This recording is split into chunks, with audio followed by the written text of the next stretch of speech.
I'm G.A. Sola. Hello.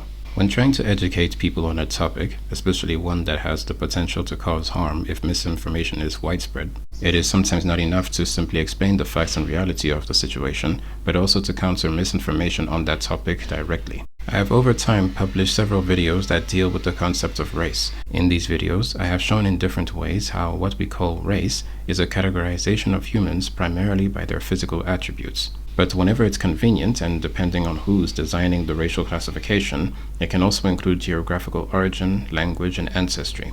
Now, regarding race realism, the first problem lies in the very way it's defined. Biological racial realism, or sometimes referred to as race realism, can be defined as the position that affirms that a stable mapping exists between the social groups identified as races and groups characterized genomically or phenomically. And these groups are so identified and classified into one social group and not another on the basis that they are biological populations. But the two major problems with this belief is firstly that it relies on ignoring the libraries of studies that show the environmental causal relationships that explain disparities between groups.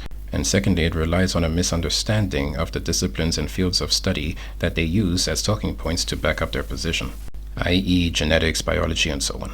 Proponents of race realism will often define race realism as the position that race is a quote-unquote biological reality, as opposed to a social construct. This is a very vague definition by design, because as with all humans, regardless of phenotype, there are biological differences. Some are taller, some are shorter, and so on. But by using the vague term biological reality, gives leeway to its proponents to then define and explain that so-called biological reality through their ideological beliefs and pseudoscience. But this is in fact only half of the definition, because it's misleading to not include the fact that the position also affirms that the biological properties or attributes of the different groups are causal explanations for the inequalities in society.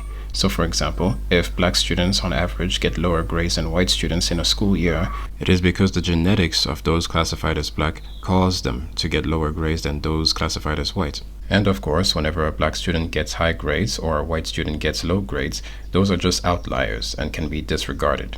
This is an easily digestible position, especially for those who benefit from it, and is in fact a self-fulfilling prophecy, because if anyone truly believes that their genetics, over which they have little to no control, is the cause for their success or failure, it will then overwhelmingly influence their actual success and failure. For those whom it benefits, it will be an intrinsic drive to succeed, especially when in competition with other students. And for those whom it disadvantages, it will be a prevention and hindrance from even attempting to achieve anything. This has been demonstrated in numerous studies and controlled social experiments, some of which I've gone over in past videos. The second year I did this exercise, I gave little spelling tests, math tests, reading tests 2 weeks before the exercise, each day of the exercise and 2 weeks later. And almost without exception, the students' scores go up on the day they're on the top, down on the day they're on the bottom, and then maintain a higher level for the rest of the year after they've been through the exercise. We've sent some of those tests to Stanford University, to the psychology department, and they did a sort of an informal review of them, and they said that what's happening here is kids' academic ability is being changed in a 24-hour period, and that isn't possible, but it's happening. Something very strange is happening to these children because suddenly they're finding out how really great they are, and they are responding to what they know now they are able to do. And it has happened consistently with third graders. The systemic suppression of education and learning opportunities against black people over literal centuries in not only the United States, but in various parts of the world, is a major well-known and well-documented example with mountains of supporting literature that is downplayed or even completely denied by race realists, because not only does it blow their belief out the water, but also reminds the public that their racist belief is itself a cause for the very disparity they are talking about. It's like blinding a person and then pretending to not know why that person cannot see.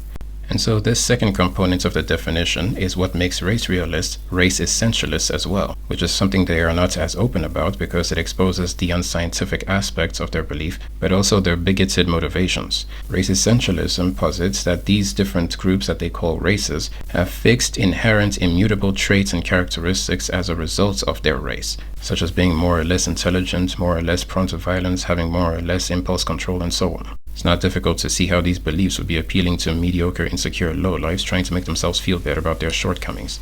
If they, for example, fail a test, it's likely due to some environmental factors like stress or something. But if a black person fails a test, it's because of his or her genetics. The reality is that humans, having first appeared on the African continent and spread to others, have different phenotypes based on a variety of environmental and genetic factors that give rise to features that vary. These apparent differences in phenotypes are a part of human biology, and so of course they are what we would describe as biological. The issue with race realists is the beliefs they hold about these differences in terms of what differences exist and why, how these differences came to be, and of course actions and policies that should be taken as a result of these differences, such as segregation, harsher punishments like the death penalty for some and not others, mass incarceration, genocide, enslavement and other forms of exploitation, non-consensual experimentation, colonization, and so on. As human evolution progressed and humans began to develop civilizations, humans began to group themselves into and recognize social structures we call ethnicities. Now, as I've explained in a detailed past video on the subject, while both are social constructs, ethnicity is not the same thing as race. People consider themselves part of the same ethnicity based on practical aspects that affect their interactions, cooperation, co-living, marriage, reproduction, and so on. These aspects include language, culture, religion, geographical residence, descent, and so on. Due to people intermarrying and being from the same region, people of the same ethnicity tend to resemble each other in appearance, but not always. And it's also important to note that because these are social constructs, these groupings and the criteria for membership into these groupings can and do change over time, depending on people's recognition of the changes. In Africa, for example, there are over 2,000 ethnicities and languages, which is understandable considering that it is the continent with the highest genetic diversity. Therefore, lumping all Africans together into one big arbitrary group carries little meaning, as most of these ethnicities have little to do with each other, genetically or otherwise. This is where the concept of race comes in. Race is a construct of classifying people based mostly on their phenotypic features. This can extend into their ancestry and geographical origin, but unlike ethnicity, race is a construct that is imposed on people living under the authority of those who define it, primarily for the purposes of arranging societies into hierarchies that will determine how members of different classifications are socially and legally perceived and or treated. The most dominant and widespread construct of race is that developed by Western writers, explorers, scholars, religious men, politicians, and so on. The earliest purpose for this was for natural biologists to classify humans as a species, as different societies with different phenotypes did not understand where these differences in appearance came from or how they came to be. The most extreme views were that people of different phenotypes, that they considered different races, were different species of humans altogether. And concurrently with the endeavor to classify humans, there have been ideologues who have tried to find some justification to show that their own ethnicity or group or society was superior to others in different ways. But fortunately, even back then, there were always those who pushed back against such ideologies and beliefs using actual science, research, and observation.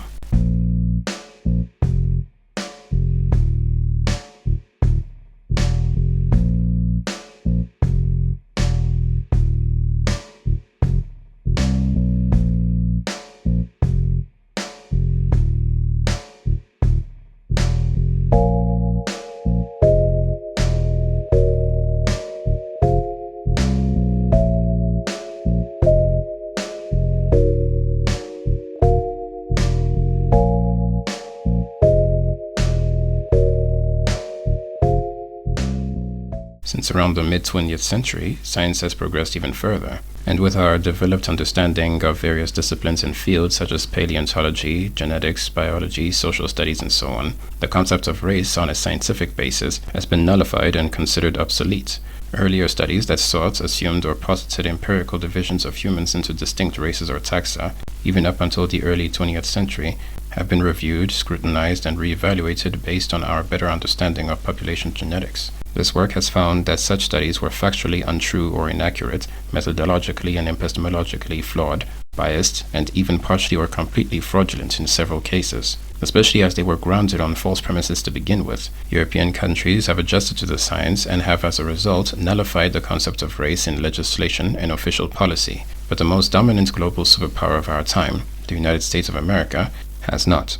The US has, from its inception until today, been an exceedingly race-obsessed country, and despite mountains of scientific literature from its own scientific community, has made very little strides in eliminating the concept from its society due to its persistence of socioeconomic inequalities as a result of past and present racially discriminatory and oppressive legislation, and the direct privileging of its citizenry of European descent, and in several cases directly destroyed any real progress and thriving communities built by its citizens of African descent. This is coupled with the mismanagement or absence of programs to effectively rectify these inequalities. For example, due to the many laws that prevented or made it nearly impossible for black people to own land and other resources, this has led to a prevalence of poverty among black Americans.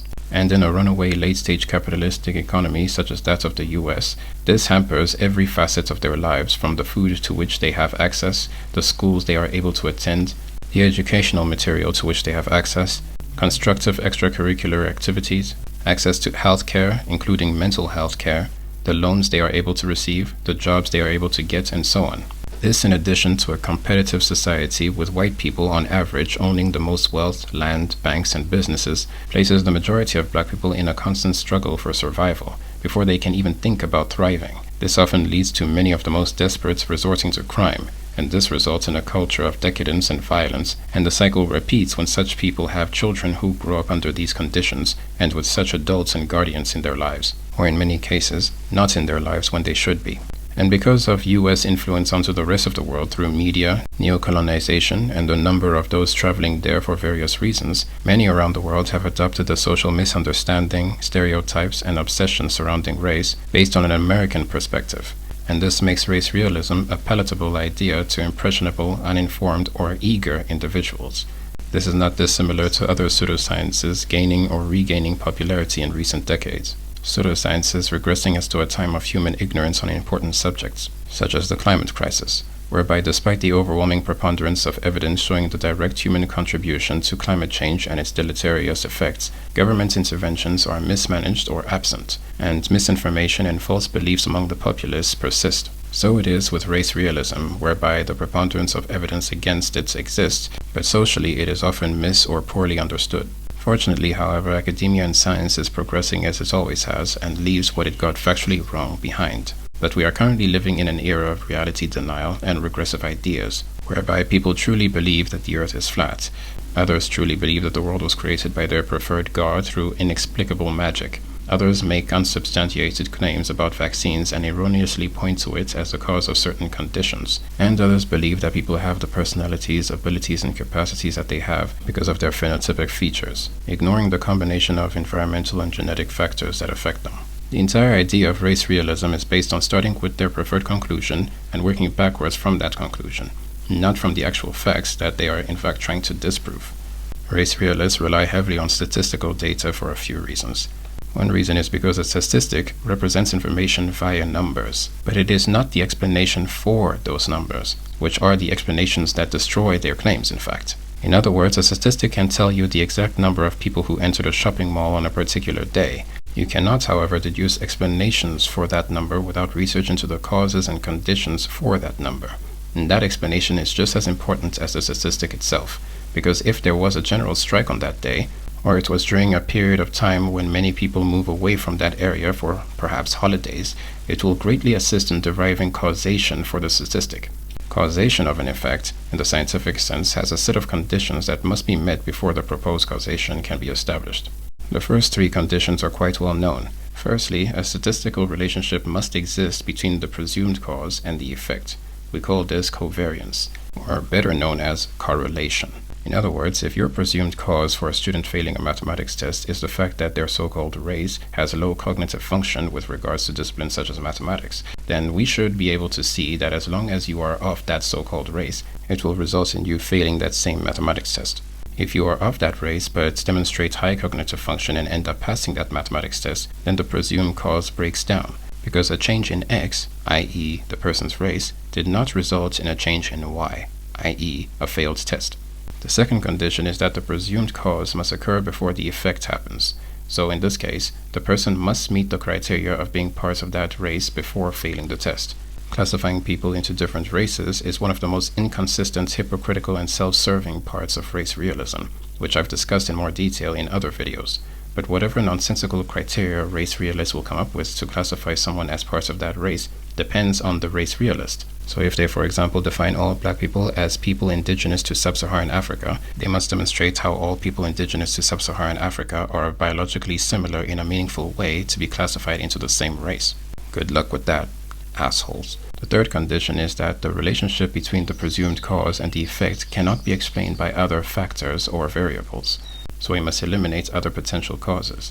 So in this case, the student's home life, the student's physical and mental health, the quality, attitude, and teaching capabilities and methods of the teacher, the quality and conditions of the school, whether or not that student has had a good night's sleep before the test, the teacher or peers' treatment of the student's self-esteem, whether or not that student has had enough to eat before the test, whether or not the student has an actual interest in learning mathematics, thus affecting his retention and comprehension of the subject, the historical systemic circumstances that have prevented or limited the student's ancestors from receiving an adequate education in mathematics, leading to such affected families having no frame of reference in mastering some studies and disciplines and transferring this ignorance onto their children, who must engage in these studies without high achievers in these studies in their background, but are still compared to privileged students who did not have these laws imposed upon them. These are just a few among the many well-documented factors that have been shown to have real actual effects on students' academic performance.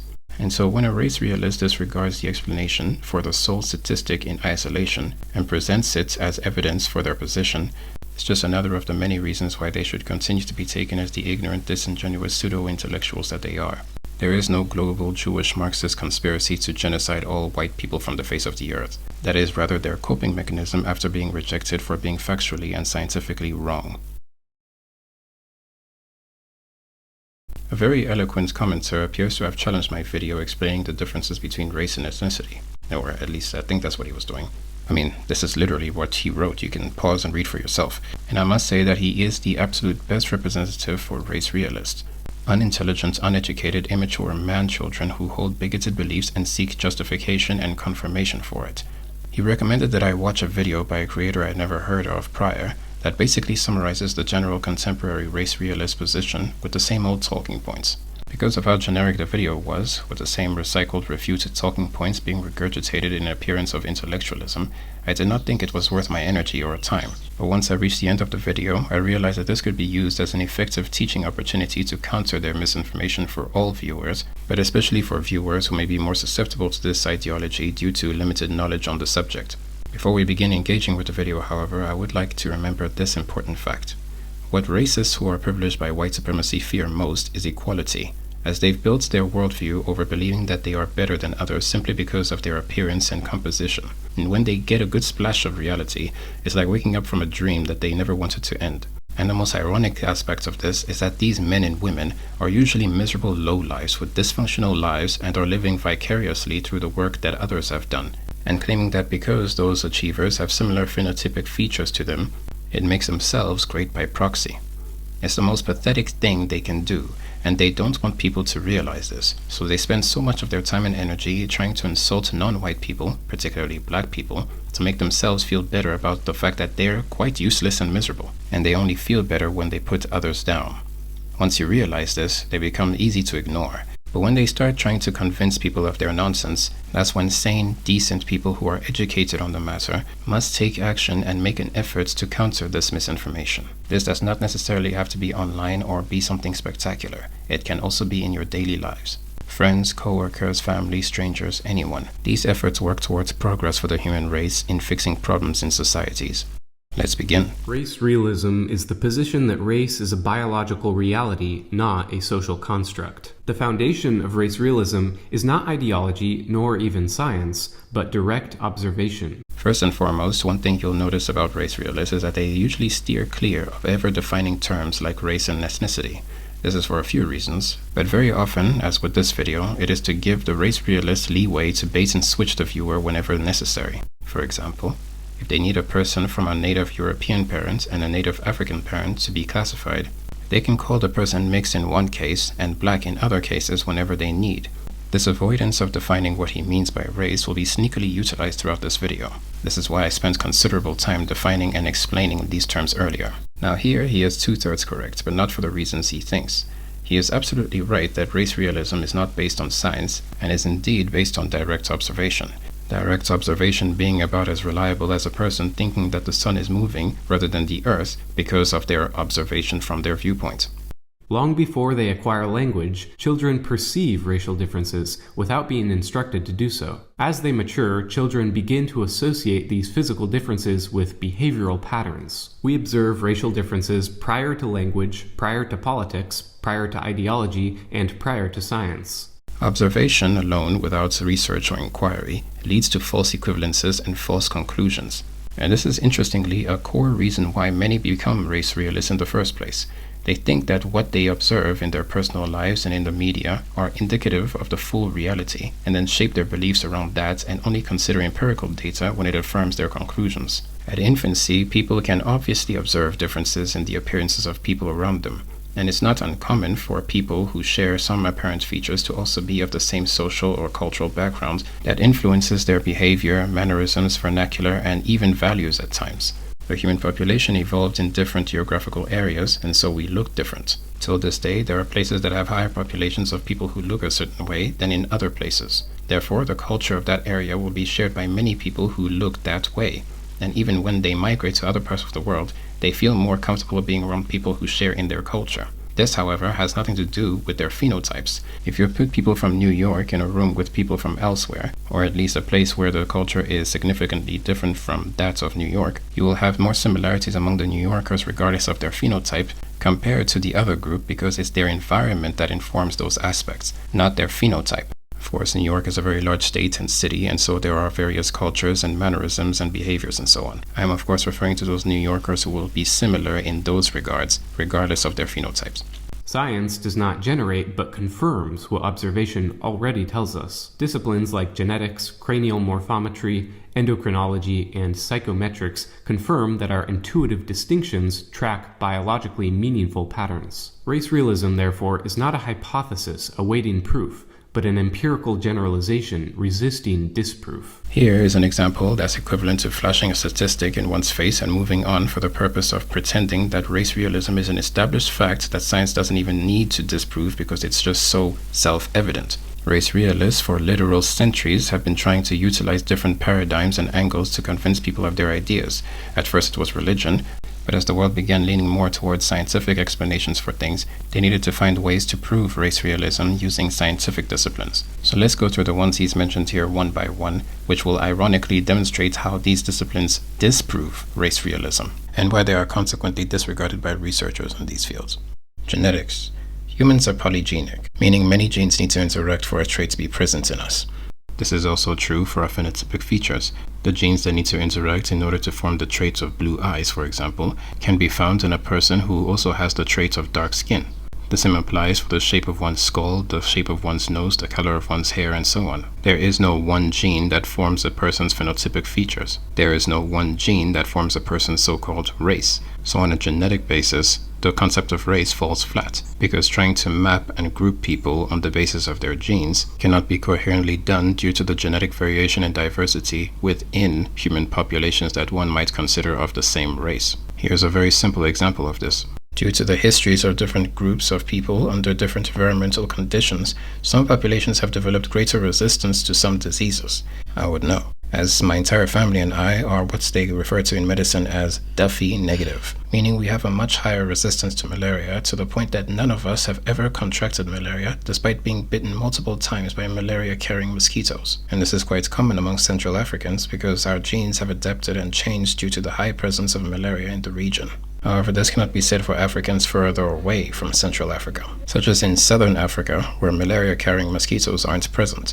The chance of finding a Duffy negative person among South Africans, for example, is very low, thus making them much more susceptible to malaria. And yet race realists will posit that because we are of the same so-called race, i.e. black, then this would need to be taken into consideration in the field of medicine somehow. This makes no sense because the genes are what give me higher resistance in this regard, or rather specifically a protein that's encoded by a gene. Therefore, if you are looking for that gene, then look for that gene, not for people that you would consider to be black, because not all black people have that gene, and not all people who have that gene are black. It helps absolutely no one to use race as a factor in diagnosing people, Until now, the notion that it could be helpful has been hypothetical even among race realists because limitations in diagnosing a patient will still require testing because of the variation and diversity between all humans, both within and between groups. This is simply an example to show that the race realist push for race to be considered in the medical profession is simply an attempt at validating race as having a biological basis, and possibly it may even be for more nefarious purposes. This is why many American medical practitioners have in fact been advocating for the removal of race as a consideration during medical care. Cranial morphometry deals with the measurement of brains and their changes during development, evolution, aging, disease, learning, and so on. People from different geographical locations tend to have different appearances in their skulls. This is no news to anyone, and by analyzing features such as jaw structures, nasal, and eye socket shapes, forensic anthropologists, for example, can determine the ancestry of a person with 70 to 90% accuracy. The important detail here is that they're not determining race, but ancestry. And once they know the ancestry, they can work on determining features such as skin color, eye color, hair texture, and so on. This is why anthropologists attribute the features they find to ethnicity or ancestry, because that gives them a general idea of the other features the person may have had, since those features will have already decayed in the remains. It would make results inaccurate to go by racial classifications because racial classifications are not consistent. A person is considered black regardless of whether they are from Somalia or from Nigeria, which are groups that tend to generally have varying facial features. This is why race is disregarded in these studies and ancestry is used, not because they want to be quote-unquote politically correct and not hurt people's feelings, but because they want to be accurate. Endocrinology. Endocrine health is quite a problem in the fact that there is a disparity between people of different ethnic backgrounds suffering from endocrine conditions. Mostly non-European populations suffer in greater numbers from conditions such as diabetes, glycemic control, obesity, and cancer. This is a self-defeating point for the race realists to raise, considering the many studies that show historical and current systemic and environmental causes for these disparities.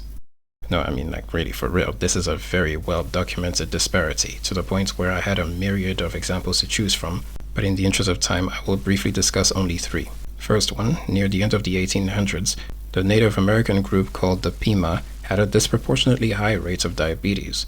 It shouldn't be surprising that researchers tried to pin this to a biological issue at first, especially as Western countries were just entering the age of scientific racism at the time. But later studies reviewed the socio-historical context for this and found that this high diabetes rate only came about within 30 years, when the Pima people became westernized and began primarily consuming Western products and living a very Western lifestyle, the likes for which they were physically not prepared, as before they were predominantly agricultural based. Second example, regarding obesity, several studies for decades have shown that stores that provide food that is less deleterious to one's health are far more limited in access to Black American communities, and rather food that cause obesity is much more accessible in comparison to predominantly white neighborhoods. African nations and other places also tend to not regulate unhealthy foods entering and circulating their nations very well, allowing companies such as Nestle and others to take advantage of the situation and add unhealthy levels of sugar to their products, including products such as baby formula and other products intended for children. This is of course for the purposes of getting them hooked to their products early, and has the consequence of obesity and other health problems. Regarding cancer, multiple studies, especially in the last decade, have shown and are continuing to show the harmful carcinogenic ingredients and elements in hair care products marketed to Black women. This is ever increasing as the hair care industry grows with creams, wigs, and so on. I have published 3 videos dedicated around the topic of psychometrics with regard to the idea of race. The key takeaways are that we currently and have never had a means of measuring or quantifying a person's actual intelligence. IQ tests can't do it for several reasons, such as the most obvious reason being that IQ tests in reality test for logic and pattern recognition, but not for actual practical real-life decision-making that cannot be assessed by selecting what the next step in the sequence is going to be on a piece of paper. Now, of course, the more logical a person is and the quicker they are able to identify patterns, the better in solving problems they will be in combination with the knowledge that one has gained. But other factors come into play regarding how and why a person makes decisions that are not tested or accounted for in IQ tests, not even the latest ones. Factors such as individual past experiences, emotional intelligence, creativity, and so on. There are other limitations to IQ that makes it a topic of debate among people in relevant intersecting fields such as neuroscience and such. However, for our purposes, it is important to note that the consensus is that the disparities in academic achievement, as well as in IQ tests when compared by racial groups in the US, is not on the basis of race, but the environmental factors affecting or not affecting different communities. I go over this in detail along with studies in my video on the so-called racial hierarchy. The social construct thesis, by contrast, fails the test of empirical adequacy as it denies that which is directly observed and statistically consistent. You're going to have to be very specific about which statistic you're talking about and what the metric is, because as you've undoubtedly heard before, correlation does not necessarily mean causation, as I've discussed earlier in this video. A social construct is a collectively maintained category or thing that is made real by convention or collective agreement. Examples include money, a symbolic medium of exchange that holds value only because institutions enforce and individuals accept its worth, and traffic rules, which are arbitrary coordination systems, like driving on the right or the left side of the road. Race is not like these. Race is a biological reality that arose from evolutionary pressures long before human societies, languages, or institutional conventions existed. Here we have the clearest demonstration that this guy, along with other race realists, either do not understand how race is a social construct by virtue of their ignorance, or are deliberately being obtuse. I will use the United States as an example.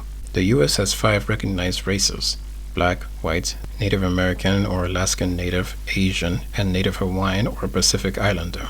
Normally, I'd start with how meaningless it is to lump all African ethnicities or Asian ethnicities together, considering the numerous ethnicities, languages, cultures, appearances, geographical diversity, and so on that exist. But I'll simply start with the white classification. Firstly, the official definition of what a white person is according to the US Census Bureau, the guys who collect demographic data in the US. A white person is a person having origins in any of the original peoples of Europe, the Middle East, or North Africa.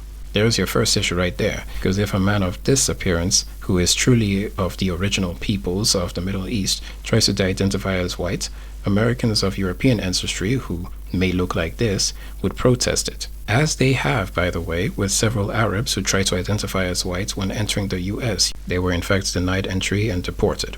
This inclusion of Middle Eastern and North Africans as white in America is set to change by the 2030 US Census, whereby only European natives will be considered as white, thus confirming that race is a social construct. And this is going by this guy's very own definition. And I did not even need to use Middle Eastern people as an example, because even among European native ethnicities, not all at one time or another qualified as being white.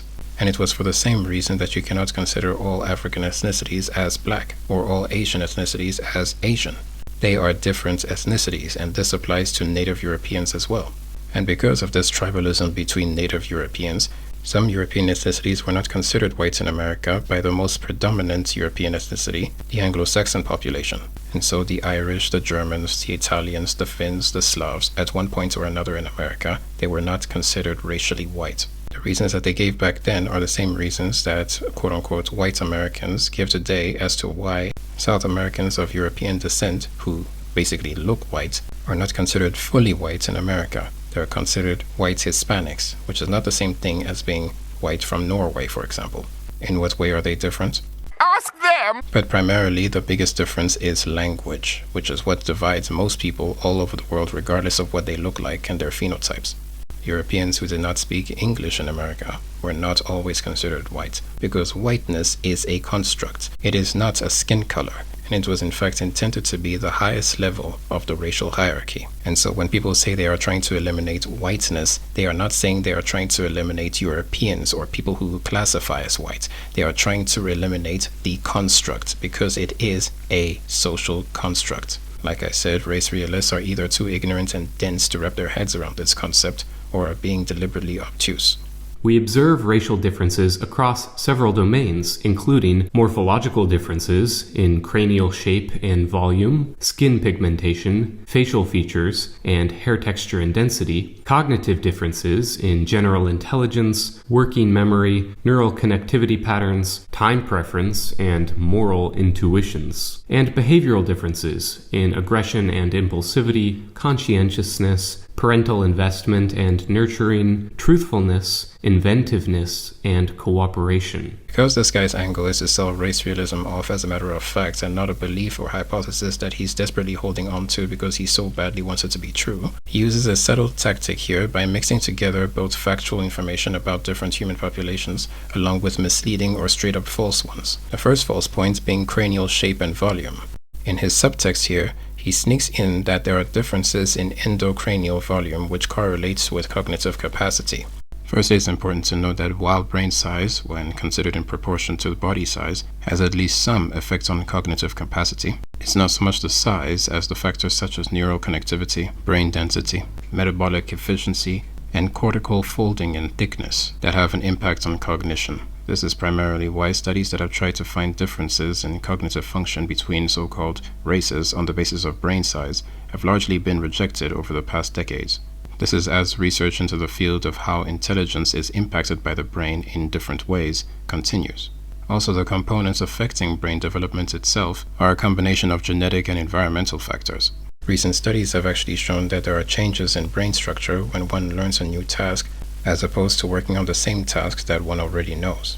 Other important factors are one's age, diet, and environmental complexity. Studies over the last few decades that hypothesized a connection between brain size and race, written by the same handful of writers, by the way, have been heavily criticized by experts in the field, not because of offensive revelations, but because of flawed methodology and the cherry-picking of data to match their conclusions. Some papers have even been retracted because of this. One very active proponent of this, J.P. Rushton, is a name that frequently comes up in searching on this topic, along with the rebuttals and refutations of his work. As for where Rushton is now, he's dead. Yes! The second list of false information is this entire list of cognitive differences. In the interest of time, and to not repeat myself, I'll refer you to my detailed video on the topic of population-level variation in psychometric performance. But in a nutshell, even some very active proponents of hereditarianism admit that national-level IQ scores are highly unreliable, with problems in sample sizes and cherry-picking of published scores. But the list of environmental factors that account for these disparities in IQ scores is very well understood, including wars, malnutrition, historical systemic suppression of education by means of discriminatory laws and policies, political instability, dysfunctional and underfunded education systems, including public schools in America comprised of many non-white students. The same applies for the next 2 points, and it seems that this guy pulled the last two straight out of the air. Really, tell us, how did you even measure this? Behavioral differences are very well explained by culture and the conditions and circumstances that influence a society's methods of survival and achieving goals. Of course, there are outliers with regards to psychopathy and other mental disorders. Normally, I would list out several factors affecting behavior, but I like to simply mention poverty. Globally and throughout time, that is one of the most major aspects that causes differences in people's behaviors, regardless of which other group they fall under. Of course, there are plenty of other factors that may fall outside of poverty, and much literature on the subject. Many people assume interracial differences are due primarily to differences in culture, but culture is not so much the origin of difference as an outcome. Specifically, culture reflects 1. The policies of a society's elites, and 2. The underlying biological traits of the population. In this sense, culture is an extended phenotype. So let's clarify the causal sequence. First, ecological selection pressures shaped population-specific gene pools. Genes influence developmental trajectory, including the structure of the brain. Neural architecture shapes cognition and temperament shape behavior. Therefore, thought and behavior are largely constrained by biology. Here, this guy is doing absolutely everything he can to not use the word environment, to the point that he is willing to go against the entire scientific consensus on this matter. But because he is doing so in a speed run of a sequence, you may not have noticed it. His sequence, in basic terms, is that your environment and who you mate with shape your genetic structure. Your genes determine your brain structure, and your brain structure determines how well you think and act. The gaping hole in this sequence is the one thing that race realists of all kinds try to avoid like a plague: environmental factors. In reality, the sequence goes that ecological selection pressures shaped population-specific gene pools. Yes, no real problem here. Your environment and who you mate with will shape the genes of your offspring regarding different aspects. But then it goes all downhill from here. Genes influence developmental trajectory, including the structure of the brain. Yeah, genes aren't the only factors influencing developmental trajectories.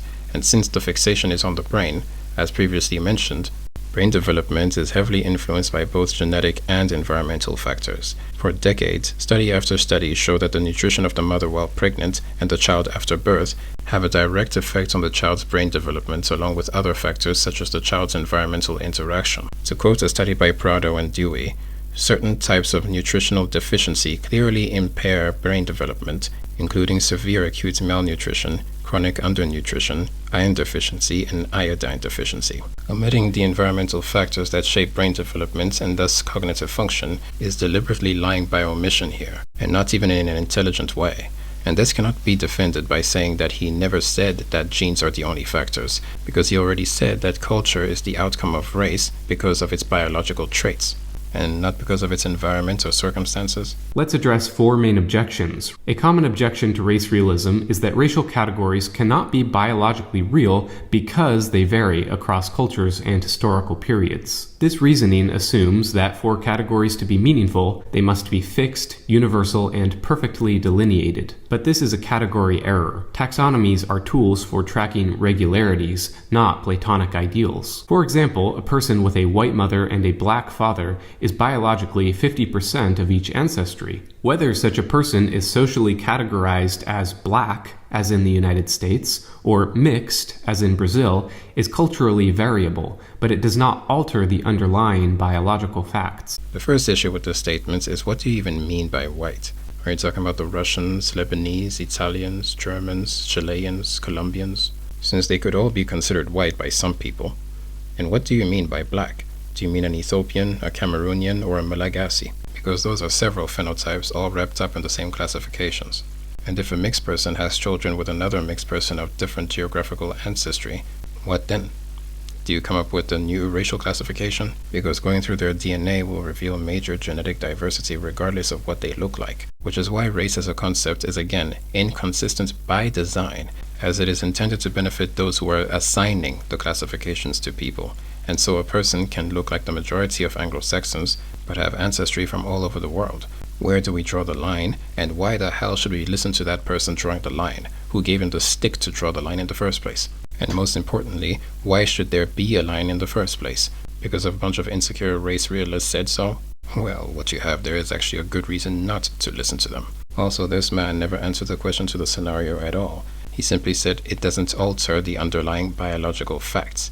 Facts such as what? That if a person commits this crime, that it's because he has European genes, or if a person wants to have a family of 15 people, it's because they have Asian genes. I hope people can now see why this entire ideology is dismissed. It exists to place people in a hierarchy, and to provide an explanation for people's actions that completely ignores reality. Another objection claims that because human traits vary along a continuum, racial categories lack biological validity. This reflects a misunderstanding of how biological classification operates. Continuous variation is the norm, not the exception, in evolutionary biology. Red and orange gradually blend into one another, yet both are distinct and meaningful categories. Likewise, the existence of racially mixed individuals does not disprove the existence of races any more than the color green disproves the existence of the colors blue and yellow. Here we actually have an example of the race realist inconsistency. He is now outright admitting that race is a classification system. In other words, a construct that we agree upon to classify individuals according to different criteria. Now, what exactly is the identifiable cluster by which you intend to classify people, since even the ones you mentioned here cannot be coherently applied to people? Genetics? How much DNA from which ethnic group would you need to classify one person as this and another person as that? Especially considering the genetic admixture in the entire global human population. A person can literally look like this and have a person who looks like this as an ancestor. Morphological traits. People of two different ethnicities can share many morphological features and differ greatly genetically, along with all the ways that would even allow them to interact, such as language, culture, behavior, and so on. And so placing all people with similar morphology into the same racial classification would say nothing of their geographical origins, behaviors, or genetic makeup, since they vary so much. And behavior, this is the silliest of them all. People from various groups all over the world have engaged in cannibalism under different circumstances, pedophilia, rape, murder, and all sorts of atrocities. People in societies from all over the world have also engaged in compassionate deeds such as sharing essential things with each other, comforting each other, assisting those in need of help because of an impairment, and so on. It's almost unbelievable that in this day and age we are still having to educate people about these things. This is why race realism is on par with the belief of a flat earth, because it regresses the decades of progress in understanding the different factors affecting human behavior, but people are trying to pin it on a construct that can change in a month's time if we so collectively decide. Yet another objection to race realism is that racial classification can be utilized to justify oppression of certain groups. However, this objection has nothing to do with the empirical validity of race and racial differences. Many true and useful distinctions, like sex, age, health, or income, can likewise be abused, but misuse does not invalidate biological or epistemological validity. The way he and other race realists like to frame this objection is as an argumentum ad consequentiam. In other words, this is true or untrue on the basis of its outcomes or results, whether favorable or unfavorable. While some may make that mistake, the crux of the objection is not really on the truthfulness of race realism, but to demonstrate one reason as to why the ideology still persists today, despite the preponderance of evidence against it. If a person believes in a talking purple dinosaur, it is important to investigate and understand the motivations as to why and how the person came to believe in such a thing in the first place. Did they see it on TV in the early 2000s and think it was real? Did they see a YouTube video about it on the internet? Did their parents tell them that they're superior to others because of the color of their skin? Or did they join a group of insecure lowlifes running around the streets yelling conspiracy theories while decent working people are trying to get some sleep? Obviously, in isolation, the motivations behind an argument do not directly refute its claims. But in addition to the other factual counterpoints, it does provide necessary insight as to why the claim exists in the first place. More especially with race realism, considering its dark past and present. Several mass shootings have occurred in the United States, with the shooters revealing the white genocide conspiracy theory as their motives. Ironically, this guy reveals why race realism is important for specifically white people to believe in this same video. This video, as you will see in a moment, reveals itself to be a call to action to so-called white people to fight back against a white genocide, which is tantamount to a call to action to fight back against pixies that reside in their heads. I've addressed the white genocide conspiracy theories in previous videos. The abuses committed on the basis of the belief in the existence of actual races, particularly by its very designers, are innumerable, but fortunately they are also common knowledge, and so it's not quite necessary for me to list them all out here. A final objection holds that contemporary science has refuted the concept of race. Critics often demand either A, a single essential trait that all members of a race possess and others lack, or B, a single causal mechanism responsible for all intergroup differences. But taxonomy does not depend on essences, singular defining traits, or unitary causes. This is because evolution does not proceed by perfectly discrete jumps, producing sharp edges, but rather by shaping populations within adaptive fitness landscapes, often forming identifiable local optima, or islands of evolutionary stability, which are revealed by observable clusters of traits. Alright then, name the traits that would classify a person as white. Name the traits that would classify them as black or Asian, and so on, and how that is the case. Every time race realists mention this point that taxonomy does not have clear-cut, neat classifications, they neglect to actually classify people into races, because they know that it would be incoherent dribble, kind of like our intelligent friend at the start of this video. The criteria by which they wish to classify people is meaningless, as the variation of all traits cannot be simply put into overarching racial classifications that have been constructed by any civilization, government, or organization. This is in fact another reason why he never defines race at any point in his video. Race is an important factor in determining if donors of organs and bone marrow are potential matches for patients. According to leukemia charity Gift of Life, quote, ethnicity is the key to a perfect match between donor and recipient. I can see that this guy was a bit too excited to add this claim to his video, because he neglected to research what this actually means. Or maybe he knows and is just really hoping that nobody goes and reads about it. It's not that race is important for bone marrow or organ transplants. For bone marrow, for example, it's the human leukocyte antigens that need to be a perfect match, and unless the donor is your sibling, it becomes pretty difficult to find a perfect HLA match, regardless of the person's ethnicity, or whatever you think race is. Now, the point that I think you were trying to make is that there is indeed a better chance of finding a match within one's own ethnicity because of the shared population-specific HLA markers. But again, that's ethnicity, not race. And this is in fact a perfect example of how the two are two different things and not interchangeable. African people, for example, have the highest levels of HLA genetic diversity. In other words, we don't all share the same HLA markers here in Africa. An Eritrean and a Namibian would still need to be checked to be a match, just as though it were a Chinese person trying to donate. Donors of different ethnicities turn out to be perfect matches all the time. Now, please definitely understand clearly that it will absolutely help a lot if more people of different ethnic backgrounds donate their organs. If they are able to, of course. As this will provide more diversity among the organs to choose from, and thus increasing the chances for perfect matches for different people's needs. Organ compositions will all be diverse even if they come from people of the same ethnic group. But they may be even more diverse if they come from people of diverse ethnic groups. All in all, what the website was simply trying to do was to make another call for people to donate organs. Since the majority of people in America are people of European descent, it will increase the diversity of the organs if people of different ethnic backgrounds also donate, and thus increasing the chances for people to be perfect matches. Using this point as support for race realism is truly grasping at straws at this point, quite desperately so. Ethnicity simply gives doctors hints about who might be a perfect match, but the same background checks will still need to be done for body size, age, blood type, tissue markers, and so on. I would like to, however, take this opportunity to greatly encourage people to apply to be organ donors. If you qualify, you could save someone's life one day. Organ donation is important, and I am not refuting anything about organ donations. I am refuting these race realist bastards trying to use this to support their position.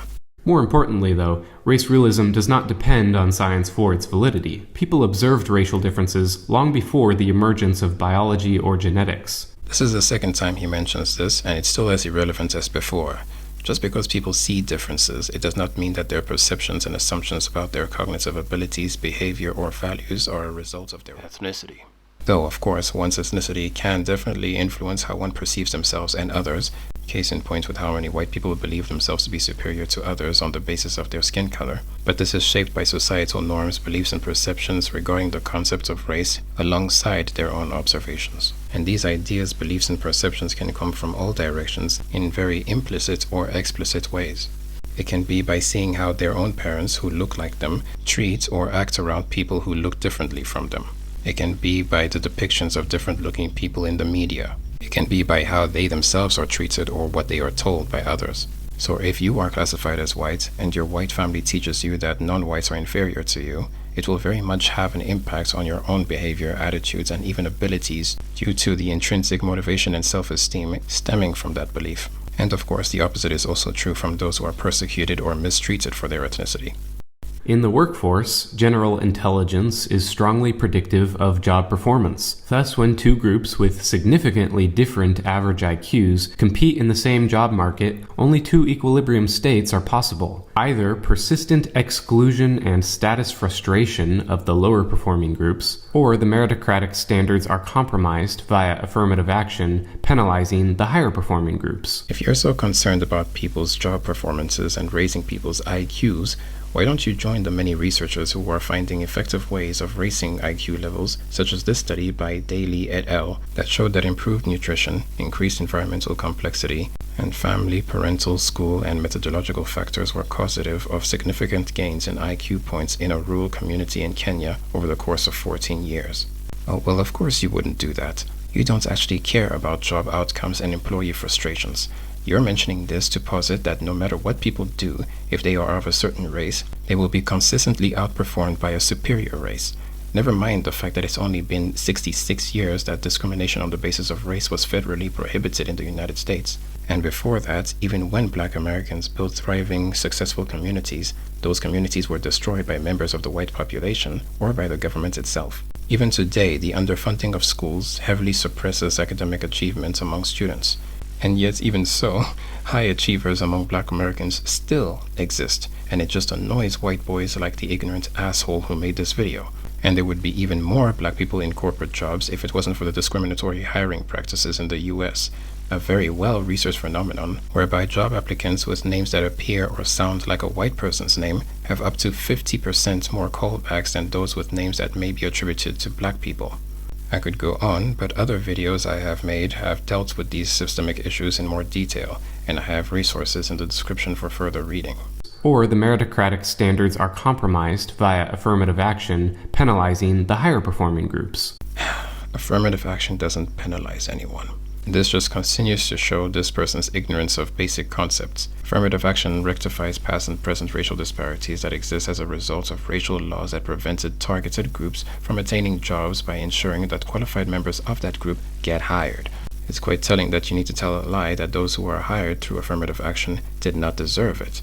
It's unbelievable because it's in fact correcting the fact that white people who didn't merit jobs got them, while qualified black people didn't get them because of the color of their skin or because they were unable to due to laws that prevented them from doing so. So it's actually many white people who don't deserve it. They got those jobs because of the color of their skin, because they were white, not the other way around. In education, race-blind policies routinely misfire because they are based on the foundational error of presuming all groups possess equivalent cognitive potential, and so treat unequal outcomes as signs of injustice, underfunding, or lack of effort, rather than evolved group differences. Okay, this video is now just evolving deeper and deeper into stop content of someone just pulling random assumptions out of the air, knowing that this is what other race realists will just eat up because this is what they circulate in their echo chambers. The inequality stems from the very present systemic and socioeconomic obstacles that prevent black students in particular from academic achievement and that impairs the facility for them to think critically or educate themselves effectively. Some such obstacles I've discussed in this video and many more in previous videos.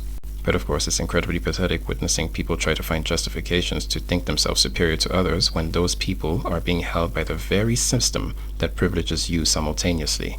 Take the U.S. federal initiative No Child Left Behind, designed to close the racial achievement gap in education. Billions of dollars were spent attempting to equalize test scores across racial groups, but instead of producing convergence, the initiative exposed the persistence of the gaps, incentivizing test manipulation, grade inflation, and lowered standards. As for the No Child Left Behind Act, it firstly wasn't designed to close the so-called racial achievement gap. You are straight up showing that you do not understand what you're talking about and just repeating things that you vaguely heard elsewhere. The goal was in fact to provide additional resources to low-income students and aim to reduce disparities between low-performing and high-performing students and districts. The implementation of the act faced many problems, but the so-called race of the students was not one of them. One of the greatest shortcomings was that teachers were now teaching students to work to pass standardized tests without an in-depth understanding of practical applications or theory. But nonetheless, there was an improvement in reading, writing, and mathematical literacy in some schools, and the gap between students of different so-called racial backgrounds did narrow, even though there were other factors besides the program that may have contributed to this.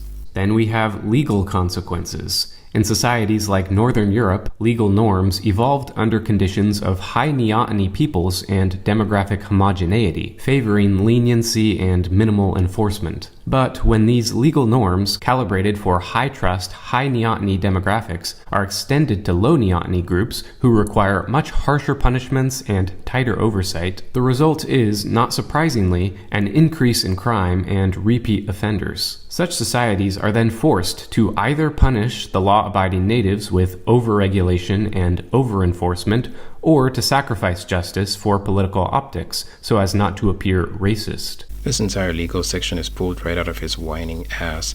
Crime is committed by people of all ethnicities and all phenotypes. So-called white Northern Europeans also commit crimes, just by the way. There are several reasons as to why they have less crimes than other places and why they have less repeat offenders, and those have to do with the standard of living for the residents and citizens of those places that does not create an incentive for them to commit crime, and a justice system that focuses and invests heavily into rehabilitation for offenders, and not simply harsh punishments that continues even after they leave prison by making it very difficult for them to obtain jobs and thus committing crimes again and ending up back in prison, i.e. becoming a reoffender. Very often, the immigrants that enter a country and commit crimes there were criminals before they entered that country. I'm of course referring here to organized crimes like the street gangs that are emerging in Northern European countries. This of course has absolutely nothing to do with phenotypes. Have you never heard of the Irish, Italian, and Russian mobs in the United States? These are literally European immigrant gangs that moved to another country and started committing crimes. This phenomenon has existed throughout times and is not related to race. Being completely ignorant and uneducated about history and the facts of the world, as well as having a pathological level of cognitive dissonance, or what lead people to somehow make these issues about race? Judicial consequences. Multiracial societies totally destroy the function of the jury system, designed to ensure a defendant is judged by his own peers. Peers are those sharing norms and moral intuitions, but when jurors come from divergent racial, cultural, and behavioral profiles, they no longer interpret evidence through a common frame, but instead base deliberations on ethnic loyalty, narrative bias, and intergroup grievances. This right here is outrageous projection. It has historically very much been the other way round, whereby white jurors have convicted innocent black people in the US to incarceration or death. And in recent times, juror biases have actually decreased because of the diversity among jurors. This is incredible reality reversal. How is this person able to do such mental gymnastics to turn even positive progress into something nefarious? His entire angle here and for the rest of the video is to basically say that everyone is bad, and so racist white people are not the only ones who are bad. Basically, everybody's doing it. Moreover, due to pervasive anti-white propaganda, non-whites exhibit substantially greater in-group bias. For instance, black jurors have been shown to favor co-ethnics at rates about 15 times higher than white jurors who have been conditioned to suppress their own group loyalty. First and foremost, to highlight the dishonesty here, this chart, as you see here, does not exist. This is simply an altered version of a real chart that exists in a real study. And this edited chart is being circulated by white supremacists all over the internet on different social media platforms. Notice that the sample size has been removed and the word ethnicity has been replaced by race to give the concept of race more legitimacy. The actual original real study does not use the word race, as they understand that it is an obsolete construct. In fact, scholarly papers no longer use the word race unless they have been adequately defined and being used for the study at hand. So seeing the word race on a serious paper, and by serious I mean not fringe, is already the first red flag. Besides stating that there is scientific evidence backing race realism, this is the second most blatant lie he's told in this video. This chart came from a study from the UK's Ministry of Justice in 2007 entitled Diversity and Fairness in the Jury System. These were part of the results for a simulated trial, which means that the participants knew that they were being studied, and this simulated trial was based on a real trial that ended in a hung jury. The sample size was not very large and also not well distributed, as there were far more non-white participants than white participants, and reasons and motivations as to why participants voted the way they did were not recorded. The study also takes care to note that this same race leniency among jurors only occurred in one specific type of case. And the most frustratingly ironic part, in the US, the opposite is in fact true, where all white juries are more likely to convict black defendants. This is in fact a major reason for the systemic exclusion of black jurors during trials. Social consequences. In high-trust, ethnically homogeneous societies, such as those historically found in Scandinavia or Japan, norms, cooperation, and reciprocal altruism flourish because group members share genetic similarity, culture, and moral intuitions shaped by their common ancestry. But when diverse groups with divergent time preferences, aggression thresholds, and group loyalty are integrated under the pretense of interchangeability, people become more guarded, they stop caring for the commons, and public spaces lose their safety and warmth. Here we have an example of him saying something that's not untrue, but sneaking in his ideology in a manner that's easy to miss. Most of what he says here is true on the basis of culture and cultural differences. He throws in genetic similarity to make it about race rather than what it actually is about, culture. Cultural differences that lead to the outcomes that he's mentioned here exist all over the world. Some cultural differences lead to positive results, such as learning from each other. Some lead to negative results, such as disagreements. And some are completely neutral with no real consequences. It depends on the individuals at hand, how much of an impact their culture has had on them, and whether it's even culture and not just their individual personal choice that has to do with their interactions with others. And also, let's stop trying to paint a fantasy world out of Northern Europe and Japan. They have plenty of their own problems, and it reflects in their suicide rates. Then we have fertility consequences. Race denialism suppresses fertility among European-descended populations both by delegitimizing white pride and continuity as valid motives for reproduction, and also by sanctioning mass immigration into white countries, which further reduces the birth rate of the native populations. Surveys show that the primary reasons for white women refusing to have children are due to financial costs, career polarization, and a desire for personal freedom. Also, the ones who are in relationships are still predominantly with white men. People still mostly date and marry within their own ethnic groups. No one but lowlives like yourselves are out here talking about white pride. And what's this nonsense about mass immigration reducing the birth rates among native populations? Immigrants are not stopping anyone from having children. Hypothetically, if a population did go extinct because of a lack of reproduction, it would happen regardless immigrants were there or not. And what's frustrating is that immigrants are in fact keeping these low birth rates economies afloat. Do any of these people take even 5 seconds, just 5 seconds, to think about what they say before they actually say it? Well, of course not. The purpose of repeating this nonsense over and over is to radicalize people.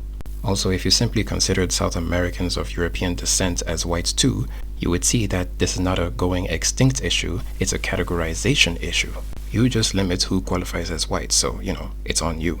If I was to say that white people are only people with blonde hair, blue eyes, and pale skin, then yeah, there are very few white people in the world.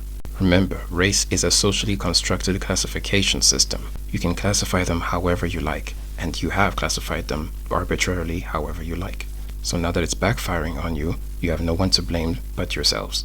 Political consequences. Ethnic groups differ in trait distributions, and so they naturally have different needs and express divergent preferences in government, institutions, traditions, and norms. Thus, democracy in a multiracial society degenerates into voting blocks aligning along ethnic and religious lines. More projection and also pseudoscience nonsense. People have different needs based on their environments and preferences. This does not mean they'll vote for people on the basis of their ethnicity. You are projecting what racist people do and thinking that everyone else does the same. It's like that guy burns his house down, so we might as well all burn our houses down.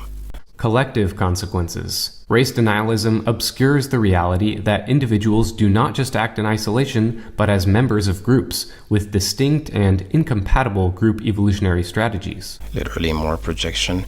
The common tactic of thinking that everyone is racist and obsessed with race like you are, so it's justified for you being a racist and supremacist piece of crap. Only Europeans, white people, are told that their race is a social construct. Everyone else gets to retain a meaningful racial identity. Nope. When we say race is a social construct, we mean race is a social construct. Not white people only are a social construct. You should get a doctor to help you with your victim complex, man. Also, people tend to be more vocal against whiteness because it was people who classified themselves as white who imposed this racial system to begin with, and also the people who committed mass atrocities on the basis of this same racial system. It hasn't historically been the other way around. It is still currently not the other way around. You are literally simply upset because people are calling things out for what they are. The Black Lives Matter movement clearly affirms the salience of blackness. Black Lives Matter as a movement and the organization were and are highlighting the reality that Black Americans are disproportionately brutalized, killed, and incarcerated by American law enforcement, as well as make up over 50% of wrongful conviction cases, which means they are several times more likely to be arrested and even convicted for crimes they did not commit. Now, of course, certain members of the Black Lives Matter organization were involved in some forms of corruption, and I have made a video in which I criticize some of their organizational aspects, but Black Lives Matter as a movement can be better understood as Black Lives Also Matter, along with everybody else's, in the context of the reality that Black people are indeed treated as second-class citizens in the United States of America. Now, how this individual thought that this was a racial supremacist organization or movement is simply more projection, and this is quite inexcusable. There are literally Black supremacist organizations out there. He could have picked one, but he happened to choose one that is not a Black supremacist organization. Mexicans are allowed to be proud of their racial heritage. Talk about an arbitrary social construct. Mexicans are a race now? That's news to me. Many Jews care deeply about the ethnic continuity and sacredness of Jewish identity, and so forth. Yes, again, there are racial supremacists out there other than white supremacists. This is not news to anyone. That's of course not this man's point at all. He is putting forth that everyone is a supremacist of their own race, but only white people are judged for it. This double standard exposes the fact that race denialism serves not a scientific, but a political function, specifically to delegitimize European civilizational dominance by portraying its success as the product of systemic injustice rather than evolutionary advantage. Weakening African civilizations by kidnapping, abducting, and buying men, women, and children, and then invading the land seems more like a systemic issue than an evolutionary advantage to me. Also, most European nations are not superpowers or dominant over other nations. Nations and civilizations rise and fall due to many different factors. But of course, we're dealing with a race realist here, so it's the equivalent of dealing with a brick wall. The displacement of race realism in academia and public discourse did not arise from new empirical discoveries, but from an ideological pivot initiated by the Jewish anthropologist Franz Boas. The Frankfurt School, comprised largely of Jewish Marxists such as Herbert Marcuse, Max Horkheimer, and Theodor Adorno, sought to pathologize European racial consciousness as inherently authoritarian. Oh boy, researchers, scholars, and academics were already challenging the scientific basis for distinct human races, as well as the differences between human populations. Long before Boas, long before the killing of Jews in Europe during World War II, and long before the social unpopularity of race science around the world. New breakthroughs and discoveries in numerous disciplines of science allowed us to understand that race realism was a misunderstanding of biology, just as we moved away from alchemy into chemistry. The fact that new literature rose up and science made some progress in the right direction would expectedly bother people like this because it's the nail in the coffin for them, which is why they are so desperately trying to revive scientific racism. Race is real, not a construct of society, and society is a construct by men, for their kin to preserve their kind. Oh, brother! Pretending otherwise is socially deleterious, politically dangerous, and scientifically dishonest. This video, and race realism as a whole, has been a reversal of reality of the highest order. Your ideas are the dangerous ones. This is why so many mass shootings have occurred in the States directly in the name of these ideas you are spreading. Race denialism thus disarms whites while empowering other groups to continue acting in their group's interests, creating a game-theoretical asymmetry that, if not corrected, will culminate in the genetic and cultural extinction of the European peoples. If you say so. But anyway, in conclusion, the rise of this particular branch of pseudoscience and reality denial is not only factually and scientifically wrong, but also dangerous, as it has not only in the past but even contemporarily led to acts of violence against people directly as a result. It radicalizes people by primarily giving them a justification for their bigotry in order for them to not feel ashamed or condemned by it, but to embrace it proudly like a tattoo reading, "I'm an insecure, ignorant moron." When people have been so blatantly privileged by a system due to aspects that they didn't earn or do anything to get, it makes sense that they will try to find some reasons to make it seem like they deserve it. And of course, because they are enjoying these privileges, even though they know it's at the expense of others, they will not give it up so easily. So when they see it slipping out of their hands, they become more and more radical. And so as I said before, always remember this important fact. What racists fear most is equality. They fear being treated like everybody else and losing their privileges. Of course, they fear being treated the way that they treat others. And they'll use misinformation to keep these oppressive systems going.